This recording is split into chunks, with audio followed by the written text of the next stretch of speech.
Os Gideões desta geração. A palavra de hoje está em Juízes capítulo 6, versículo 3 em diante. Cada vez que os israelitas semeavam, os midianitas, amalequitas e os povos do Oriente os atacavam. Acampavam Israel, destruindo os produtos da terra até a vizinhança de Gaza, e não deixavam Israel sustento algum, nem ovelha, nem boi, nem jumento, pois vinham com o seu gado e suas tendas como uma nuvem de gafanhotos, e eram tantos que não se podiam contar, nem a eles nem aos seus camelos, e entravam na terra para destruir. Essa história se passou há cerca de 3.000 anos atrás. Os milênios se passaram e as coisas não mudaram. Na nossa geração, nós também temos pessoas que tomam de assalto, que tomam pela violência as coisas alheias. Os inimigos do mal sempre existiram e na nossa geração também existe. Mas aquele povo daquela época começou a clamar a Deus. Aquelas atrocidades, aqueles assaltos, aqueles furtos estavam acontecendo, eles não tinham como se defender e eles começaram a clamar a Deus porque eles tinham esperança que o Senhor os poderia livrar. Da mesma forma nós também temos essa prática de clamar a Deus, de crer que Ele pode fazer. Pois bem, Deus então ouviu a oração daquele povo e deu uma resposta para aquela geração. Gideão foi a resposta de Deus. A gente vai conhecer um pouquinho mais sobre Gideão daqui a pouco. Eu já quero adiantar que hoje, na nossa geração, Deus não chama apenas um Gideão, mas Ele chama vários Gideões para produzir também uma revolução em nossa sociedade. Você vai entender o que eu quero dizer um pouquinho mais para frente. Aqui no versículo 12, a Bíblia continua dizendo um pouquinho mais da história de Gideão. O anjo do Senhor apareceu a Gideão e disse: Gideão, o Senhor está com você, homem valente. E Gideão respondeu: meu Senhor, se o Senhor Deus está conosco, por que aconteceu tudo isso? Onde estão todas as suas maravilhas que os nossos pais nos contaram? Eles disseram que o Senhor nos tirou do Egito, porém agora o Senhor nos abandonou e nos entregou nas mãos dos midianitas. Por essa palavra de Gideão, a gente vê que ele não estava pronto, ele não estava entendendo o milagre que Deus poderia fazer e quem era Deus. Mas se formos muito sinceros, nós vamos chegar a uma conclusão que esse questionamento de Gideão muitas vezes é o nosso também. Se Deus existe, por que há tanto mal? Se Deus existe, por que a enfermidade chegou na minha vida? Se Deus existe, por que pessoas da minha família morreram de Covid ou de outras enfermidades? E a gente de vez em quando entra nesses questionamentos aqui junto com o Gideão, na mesma coisa. Mas o que a gente não pode esquecer jamais é que tudo sai do controle das nossas mãos, mas nada, absolutamente nada sai do controle da mão de Deus. Ele opera a sua vontade, por mais que não entendamos, e Ele está no comando e no controle de tudo. Quando Ele chamou o Gideão, certamente ele não estava pronto. Ele era alguém ainda cheio de medos, cheio de receios, mas Deus não se enganou ao chamar Gideão. Ele já sabia exatamente quem era Gideão e Deus sabe quem é você. Ele sabe das suas fragilidades, dos seus medos, dos seus pecados, das suas frustrações e mesmo assim Ele decidiu chamar você e a mim. A história continua. Aqui no versículo 14, a Bíblia diz assim: o Senhor se virou para Gideão e disse: vai nessa tua força e você livrará Israel da mão dos midianitas. Não sou eu que estou enviando você? Aqui Deus está nos lembrando que não somos nós que nos auto-chamamos, é Deus que nos envia. E se Ele nos envia, Ele tem o compromisso com Ele mesmo e conosco de nos manter firmes, para nos manter de pé no meio das adversidades que nós vamos enfrentar. Ele não simplesmente nos manda e nos abandona, Ele nos envia e Ele está conosco. Jesus disse: eis que estarei convosco todos os dias, até a consumação dos séculos. Quando Deus nos envia, jamais nos esqueçamos, Ele permanece conosco. Aqui no versículo 15, a Bíblia diz assim, versículo 15, meu Senhor, como é que eu vou livrar Israel?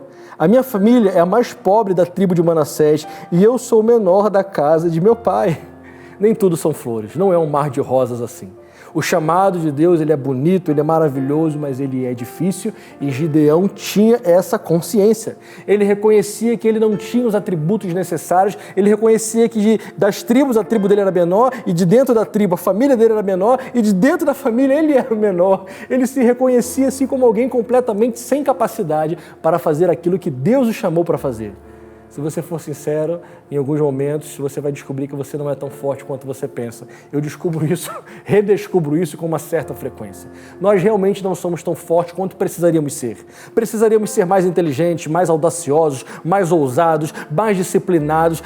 Precisaríamos ser mais perseverantes. Nós precisaríamos ser tantas coisas mais, mas não somos. E mesmo assim Deus nos chamou porque Ele vai aparando as arestas pelo meio do caminho, Ele vai nos forjando no meio do deserto e vai nos preparando cada vez mais. Deus não chama pessoas prontas, Ele chama pessoas que Ele vai preparando ao longo do caminho e daquilo que Ele nos chamou para fazer. Aqui no versículo 16, eu amo esse versículo. A Bíblia diz assim, no versículo 16: já que eu estou contigo, você derrotará os midianitas como se fossem um só homem. Gideão, já que eu estou contigo, você vai vencer. Não é na força do seu braço, Gideão, é porque eu estou com você. Não é porque você é forte e experiente, não, Gideão, é porque eu estou com você e por isso é que você vai vencer. Aqui no capítulo 7, caminhando aqui um pouquinho para frente, o final da história é maravilhoso. Aqui no versículo 12, 7 e 12, a Bíblia diz assim: os midianitas, amalequitas, todo o povo do Oriente cobriam o vale como uma nuvem de gafanhotos. Os camelos dele eram uma multidão inumerável como a areia que está na praia do mar. Versículo 3, então. Portanto, anuncie o povo o seguinte: Gideão, quem estiver assustado e com medo, saia da região montanhosa e volte para casa. 22 mil homens voltaram. O Senhor disse a Gideão: ainda tem muita gente, faça-os descer as águas e ali eu os provarei. Aquele a quem eu disser, este irá com você, esse vai com você. Mas aquele que eu disser, este não irá, não irá.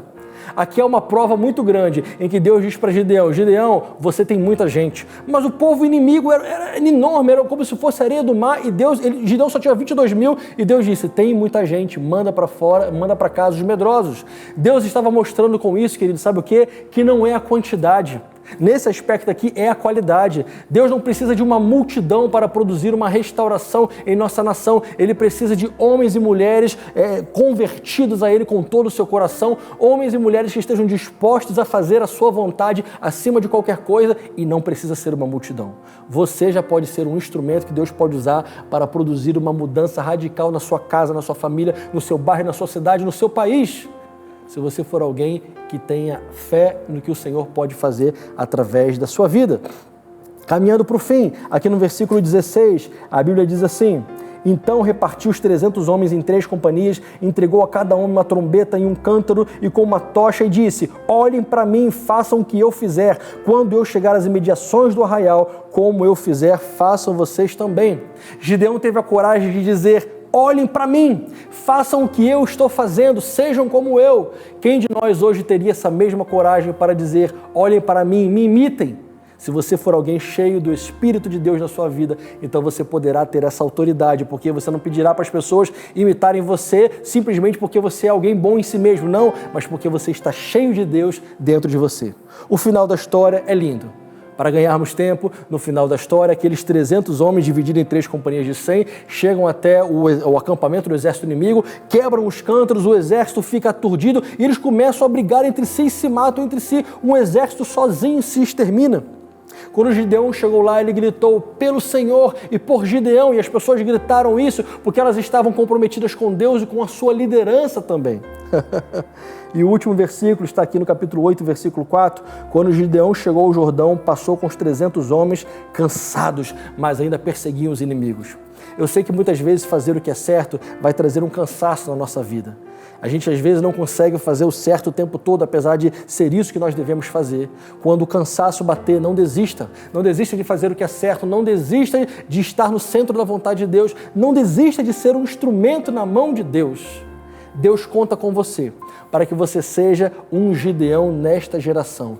Nós somos a resposta de oração que a nossa geração tem feito a Deus. Se Deus encontrar em você alguém que quer se colocar à disposição dele para ser usado, então Deus vai usar a sua vida e muitas coisas boas irão acontecer. Deus abençoe.